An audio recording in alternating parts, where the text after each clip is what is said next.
और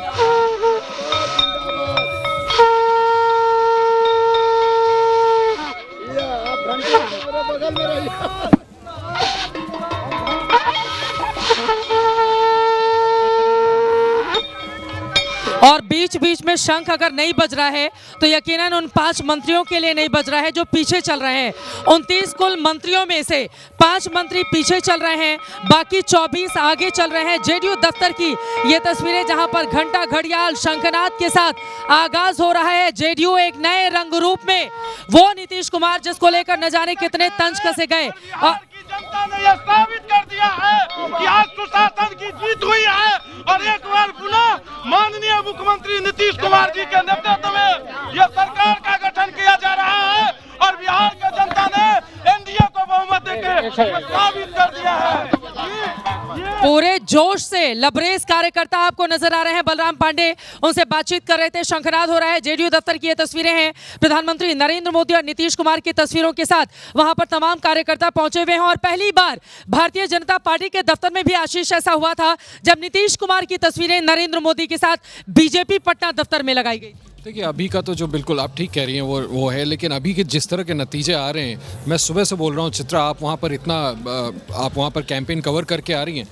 ये सिर्फ नीतीश कुमार के पक्ष में वोट नहीं है, ये प्राइम मिनिस्टर नरेंद्र मोदी के पक्ष में भी वोट है और अमित शाह के भी पक्ष में वोट है। 11 साल से जो आदमी किसी विदेश यात्रा पे नहीं गया, वहाँ झंडा गाड़ के बैठे हुए इंश्योर करने के लिए अमित शाह की बात कर रहा हूँ। और राहुल गांधी, आप बिल्कुल ठीक रेफरेंस दे रही थी कि भरे चुनाव के बीच में पंचमढ़ी चले जाते हैं, कोलंबिया चले जाते हैं, ऐसा फ्रैक्चर्ड जो स्ट्रैटेजी थी। देखिए, कैंडिडेट सिलेक्शन और ये नॉन सीरियस नेता की छवि बनाने में जब इस तरह के कदम उठाए जाते हैं राहुल गांधी की ओर से, तो फिर विपक्षी दल निशाना साधते हैं।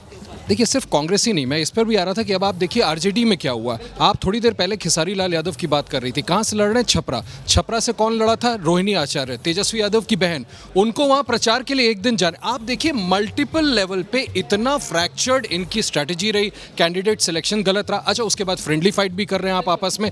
तो इतने रीजंस हैं जो अपने आप में सर्वविदित है, बिल्कुल साफ स्पष्ट कर देते हैं कि आखिर इतनी बुरी और करारी शर्मनाक हार महागठबंधन की हो क्यों रही। बिल्कुल, ये तो बहुत बुरी, और आपको बीच में विभेष जी रोकना पड़ा था।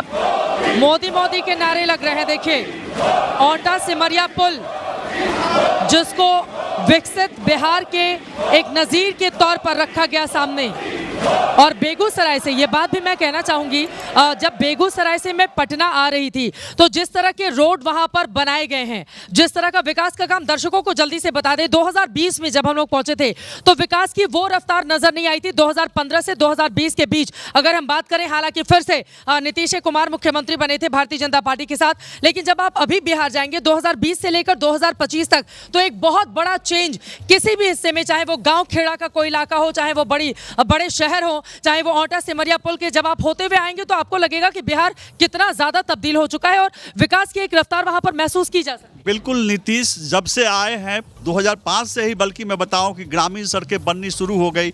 मैं जब रिपोर्टिंग में के लिए मुजफ्फरपुर, पटना से सीतामढ़ी की ओर जाता था तो लगता था कि एक सजा दे दी गई है।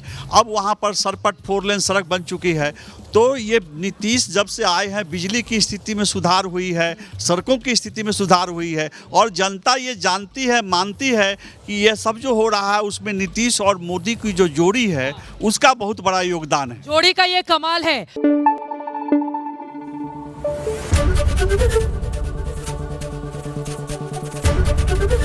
एबीपी न्यूज आपको रखे आगे।